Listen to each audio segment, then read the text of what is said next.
আজকে আরো একটা নতুন ভ্লগ ভিডিও নিয়ে আপনাদের সামনে হাজির হয়ে গেলাম।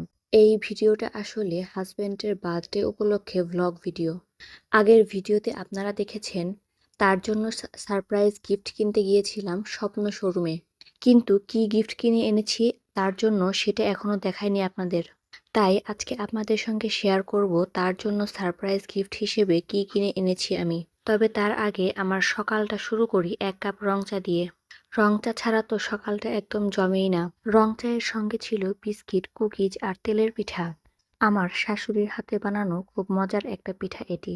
ওনার হাতের এই পিঠাটা দারুণ মজা লাগে।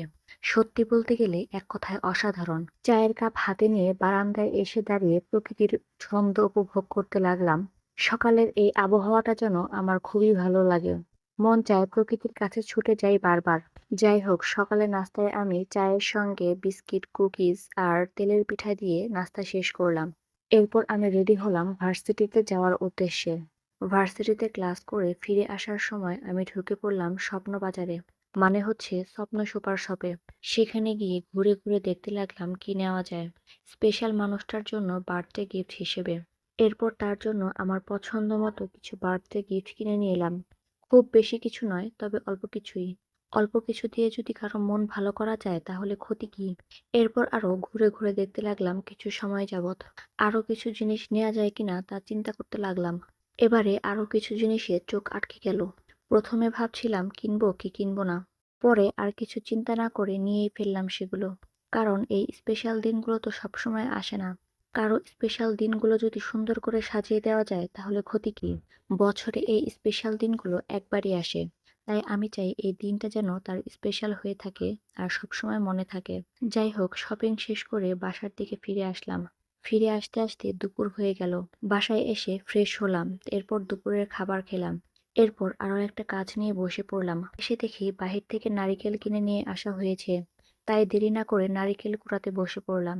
যদি মনে চায় তাহলে যে কোনো সময় পিঠা বানানো যাবে। ইচ্ছে হলে আজও বানাতে পারি, আর নয়তো পরে যে কোনো সময় বানানো যাবে। এক্ষেত্রে এগুলো সংরক্ষণ করে রাখতে হবে। নারিকেল কুড়ানো শেষ করে আমি দুপুরবেলা একটু রেস্ট নিলাম। একটু ক্লান্ত লাগছিল। একটু রেস্ট নিলে হয়তো ক্লান্তি ভাবটা চলে যাবে। সন্ধ্যার সময় উঠে আমি সোজা চলে গেলাম রান্নাঘরে। রান্নাঘরে গিয়ে দুধ চা বানিয়ে নিলাম সন্ধ্যা উপভোগ করব বলে। দুধ চায়ের সঙ্গে সন্ধ্যাটা পুরো জমে যাবে। সন্ধ্যায় দুধ চায়ের সঙ্গে নিয়ে নিলাম পটাটা বিস্কুট। চা বানানো শেষ করেই বারান্দায় চলে আসলাম। চা বিস্কিটের সঙ্গে সন্ধ্যা উপভোগ করব বলে সন্ধ্যায় একটু বাহিরে গিয়েছিলাম। বাহির থেকে আসার পর হাজবেন্ডের জন্য কিনে আনা উপহারগুলো তাকে দিয়ে দিলাম সারপ্রাইজ গিফট হিসেবে। তাকে বললাম গিফটগুলো খুলে দেখতে। এগুলো তার মন মতো হয়েছে কিনা দেখতে বললাম। সে বলল একদম পারফেক্ট চয়েস। এগুলোই দরকার ছিল আমার।